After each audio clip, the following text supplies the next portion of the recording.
ہے ولا تقولوا لمن يقتل فی سبیل اللہ اموات، کہ نہ کہو جو لوگ راہ خدا میں مارے گئے انہیں مردہ نہ کہو، بل احیاء، بلکہ یہ زندہ ہیں، ولکن لا تشعرون، لیکن تم لوگ ان کی حیات کا شعور نہیں رکھتے۔ یہ ہے سورہ بقرہ کی آیت نمبر 154، اور پھر اس کے فوراً بعد ہے 155 اور 6 اور 7 میں وَلَنَبْلُوَنَّكُمْ بِشَيْءٍ مِّنَ الْخَوْفِ وَالْجُوعِ وَنَقْصٍ مِّنَ الْأَمْوَالِ وَالْأَنفُسِ وَالثَّمَرَاتِ وَبَشِّرِ الصَّابِرِينَ الَّذِينَ إِذَا أَصَابَتْهُمْ مُصِيبَةٌ قَالُوا إِنَّا لِلَّهِ وَإِنَّا إِلَيْهِ راجعون، ہم ضرور تمہارا امتحان لیں گے۔ وَلَنَبْلُوَنَّكُمْ بِشَيْءٍ مِّنَ الْخَوْفِ، کچھ خوف کے ذریعے سے، بھوک کے ذریعے سے، جانوں مالوں اور ثمرات کے ضائع ہونے کے ذریعے سے۔ وَبَشِّرِ الصَّابِرِينَ الَّذِينَ، اور اے میرے حبیب بشارت دے دو ان صبر کرنے والوں کو کہ جب ان پر مصیبت آتی ہے تو وہ کہتے ہیں کہ ہم اللہ کے لیے ہیں، اسی کی جانب واپس جانا ہے۔ اولئک علیہم صلوات من ربہم ورحمۃ واولئک هم المہتدون، یہی وہ لوگ ہیں جن پر ان کے رب کی جانب سے سلام ہے اور درود ہے، اور یہی وہ لوگ ہیں کہ جو ہدایت یافتہ ہیں۔ صلوات پڑھیں بر محمد و آل محمد۔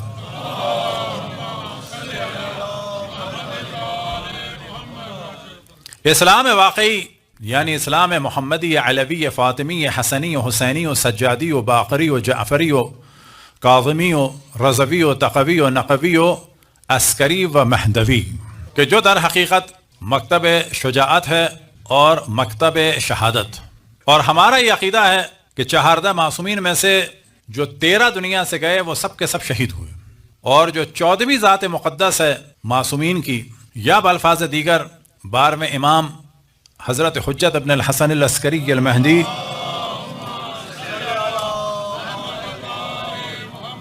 وہ بھی جب دنیا سے جائیں گے تو شہادت ہی کے ذریعے سے جائیں گے۔ اور اللہ سبحانہ و تعالیٰ کے پاس بلند مقاموں میں سے جہاں نبوت ہے، رسالت ہے، امامت ہے، تو وہیں پر بلند مقاموں سے ایک مقام جو ہے وہ شہادت ہے۔ اور اسی مقام کے لیے ارشاد خداوند تبارک و تعالیٰ ہوا وَلَا تَقُولُوا لِمَن يُقْتَلُ فِي سَبِيلِ اللَّهِ أَمْوَاتًا، کہ جو نہ کہو ان لوگوں کو کہ جو اللہ کی راہ میں مارے گئے انہیں مردہ نہ کہو، بل احیاء، بلکہ وہ زندہ ہیں، ولیکن لا تشعرون، لیکن تم شعور نہیں رکھتے۔ اور شہدائے معصومین کی شہادت کا جو نتیجہ ہے اور وہ ثمرہ ہے وہ کیا ہے؟ اسلام باقی ہے۔ اور جو باقی علماء اور شہداء کی شہادت کا نتیجہ ہے وہ اس صورت میں ہے کہ اسلام اور زیادہ پھیلے گا۔ آج مذہب حق اہل بیت کے لیے اتنا ہی کافی ہے کہ تمام مذاہب اسلامی کے لوگ دشمنان اسلام کی اطاعت میں ہیں، اور مذہب حق اہل بیت اور ان کے علماء دشمنان اسلام کے نشانے پر ہیں۔ اب ظاہر ہے کہ یہ خبر جہاں صدمے کا سبب ہے، جہاں غم کا سبب ہے، وہاں ایک عزت اور افتخار کا سبب ہے۔ بلا شک مکتب اہل بیت پر ظلم ڈھائے گئے، شیعوں پہ ظلم ڈھائے گئے، لیکن جو علماء اللہ سبحانہ و تعالیٰ نے ہمیں عطا فرمائے، ایسے علماء تو کجا، ایسے بڑے بڑے ان کے مذہبی جو افراد تھے وہ بھی ان کو نصیب نہ ہوئے۔ ائمہ اہل بیت جیسے تو ان لوگوں کے نصیب نہیں ہوئے، لیکن کیا واقعاً جو مقام اور مرتبہ ہمارے علماء کا ہے ان جیسے ان کو نصیب ہوئے؟ وہ بھی نصیب نہیں ہوئے۔ یعنی صرف یہ کہہ دینا کہ جی ان کے پاس مولا علی جیسے نہیں ہیں، نہیں، ان کے پاس آغا سستانی، آغا خامنہئی جیسے بھی نہیں ہیں، اور اللہ نہ کرے کہ ان جیسے ہوتے۔ یہ توہین ہے خود ہماری کہ اگر یہ ذہن میں آ جائے کہ جی ان کے بعض بڑوں جیسے جو ہیں وہ اللہ نہ کرے معاذ اللہ ائمہ ہوتے یا ہمارے علماء ہوتے۔ الحمدللہ دنیا آج پہچان رہی ہے اور پہچانتی چلی جائے گی۔ اب یہ جو کچھ دنیا میں ہو رہا ہے اور جو کچھ ہوتا چلا آیا، آج الحمدللہ جتنا پہلے چھپایا جاتا تھا اتنا چھپ نہیں رہا ہے۔ اب بتاتے چلیں کہ جب بھی میں اپنی گفتگو میں کہتا ہوں تو ہمیشہ واضح کر دیتا ہوں کہ وہ علماء جو دشمنان اہل بیت میں سے ہیں، نہ تو ہم جرنلی کہتے ہیں اہل سنت کو، اہل سنت ہمارے بھائی ہیں، جان ہیں، ان کے قدم ہمارے سر آنکھوں پر، وہ رسول اللہ کی وہ مظلوم بھیڑیں ہیں جو بھیڑیوں کے ہاتھ میں، اور یہ ہمیشہ ہم نے واضح کیا۔ عام اہل سنت چاہے وہ حتیٰ ایکٹر یا ایکٹریسز کیوں نہ ہوں، وہ بہتر ہیں اپنے علماء سے۔ کیوں؟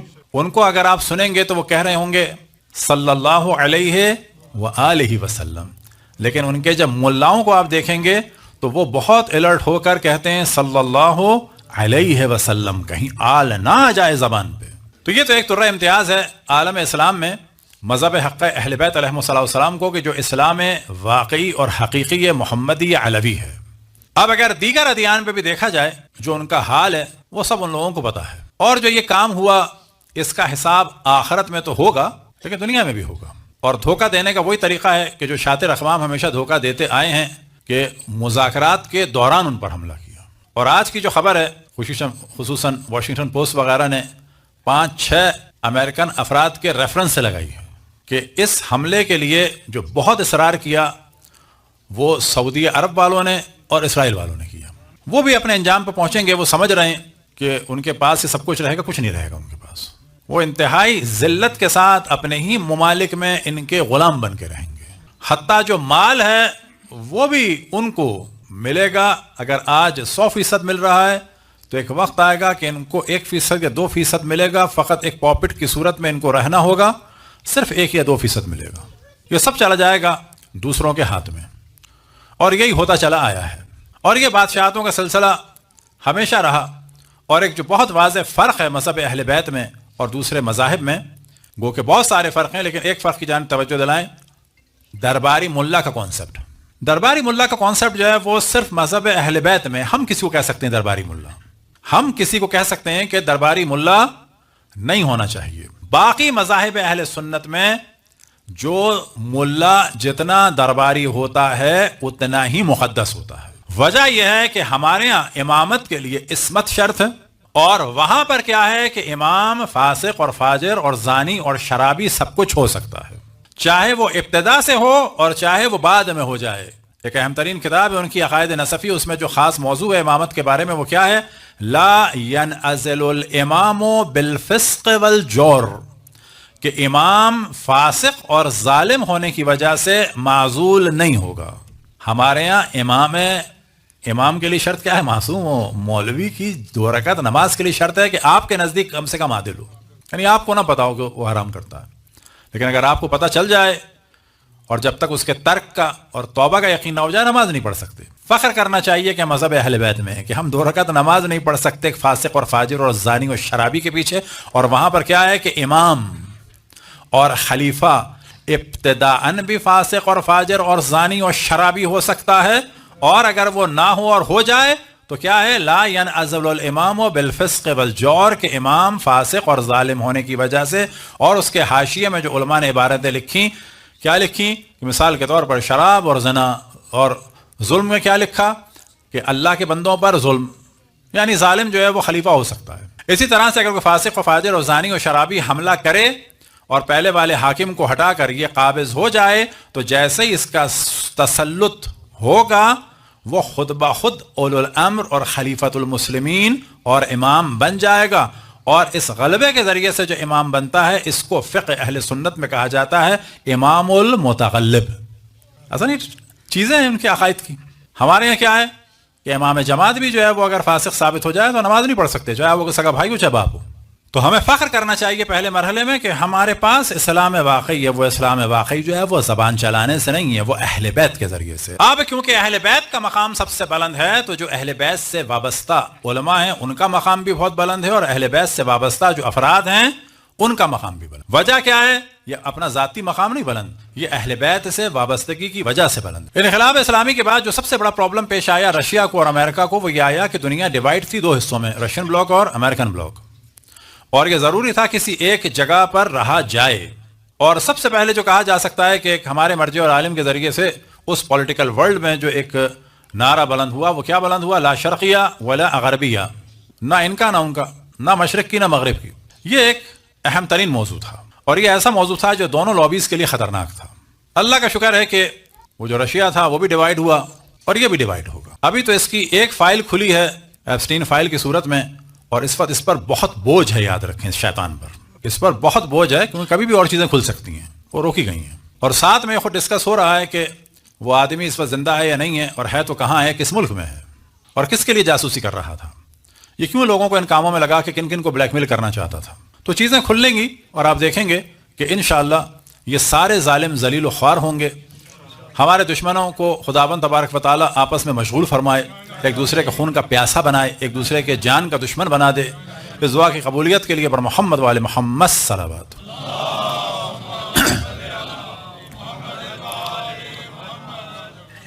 اب جو کچھ کیا بعض کام ایسے ہیں جو ہمیں نہیں کرنے ہیں. مثال کے طور پر جب انسان کو غم ہوتا ہے، غصہ ہوتا ہے، تو بعض دفعہ بیلنس سے آؤٹ ہو جاتا ہے. جو کچھ کیا نیتنیاہو نے یا اسرائیل نے، تو اس کے قطعاً یہ معنی نہیں ہے کہ ایک فاسق اور فاجر اور شیطان یعنی ہٹلر کی ہم تعریف کریں. یاد رکھیں، بعض دفعہ لوگ جذباتی ہو جاتے ہیں کہ جو کچھ ہٹلر نے کیا صحیح ہے، نہ بالکل غلط کیا، وہ فاسق تھا، شیطان تھا بالکل. یہ کبھی نہیں ہو سکتا کہ اس کے ظلم کی وجہ سے اس ظالم کی ہم تعریف کریں. بہت بیلنس ہو کے چلنا چاہیے. اہل بیت علیہم الصلوۃ والسلام کے اگر ہم ماننے والے ہیں تو یہ روش ہے. کبھی زبان پہ چیز نہ آئے کہ جی 60 لاکھ اس نے مارے تو بہت اچھا کیا. نا، بالکل اچھا نہیں کیا. خدا رسول اور ائمہ علیہم الصلوۃ والسلام قطعاً اس پہ راضی نہیں ہیں. اس فاسق، اس شیطان یعنی ہٹلر کی تعریف کرنا بالکل حرام ہے، گناہ ہے. تو کبھی بھی ایسی نہ پوسٹ ڈالیں، نہ ایسی بات کریں، کیونکہ یہ مذہب حق اہل بیت اور عدل اور انصاف کے خلاف ہے کہ اس کے ظلم کا انتقام کس صورت میں لیا جائے. ان مظلوموں کو قتل کی ہم تائید کریں یا اس فاسق اور فاجر کی ظلم کی ہم تائید کریں، یہ والی کیفیت نہ ہو. الحمدللہ عموماً شیعہ اس قسم کی افراد تفرید میں نہیں ہے، لیکن ہونا بھی نہیں چاہیے. یہ اپنے ذہن میں رکھ لیں. کبھی بھی یہ جملہ نہ زبان پہ لائیں، اس شیطان کی تعریف نہ کریں، اس کے کبھی نہ کہیں کہ اس نے اچھا کیا، اس نے بالکل غلط کام کیا، بالکل حرام کام کیا، وہ انتہائی ظالم آدمی تھا اور ابھی بھی عذاب میں مبتلا ہوگا اور یوم القیامت شدید ترین حساب میں مبتلا ہوگا. ہم 1000 افراد بھی اپنے شہید کروا دیں، لیکن آیا اس وقت اگر ایک یہودی بچہ یا زائنس بچہ آ جائے تو اس کو ہم ایسے دھکا بھی دے سکتے ہیں حتیٰ انگلی سے؟ نہ، حرام ہے. ہم کبھی بھی ظلم نہیں کر سکتے. تو یہ ایک فرق ہے اہل بیت میں اور غیر اہل بیت میں. آج کے دور میں آپ دیکھیں کہ جہاں بھی بات ہو رہی ہے عدل کی اور انصاف کی اور شجاعت کی، تو مگھوم پھر کے نام کس کا آ رہا ہے؟ شیعوں کا آ رہا ہے. اس شہادت کے بعد اگر آپ دیکھیں کہ پاکستان میں صرف جو اہل حدیث اور دیوبندی انتہائی خبیث ملا ہیں وہ تو بول رہے ہیں، بڑبڑا رہے ہیں. وہ اس وقت سوگ منا رہے ہیں UAE، قطر اور کویت کے ریڈاروں کا. تو یاد رکھیں کہ یہ ان کے بیسس پہ حملہ تھا، ان کے ریڈار پہ حملہ تھا، اور ان ریڈاروں کو توڑ کے در حقیقت ان دونوں شیطانوں کو پہلے نابینا کیا گیا ہے. عوام پر حملہ الگ چیز ہے، بیسس پہ حملہ بالکل الگ چیز ہے. تو کچھ ملا تو بیسس کا سوگ منا رہے ہیں.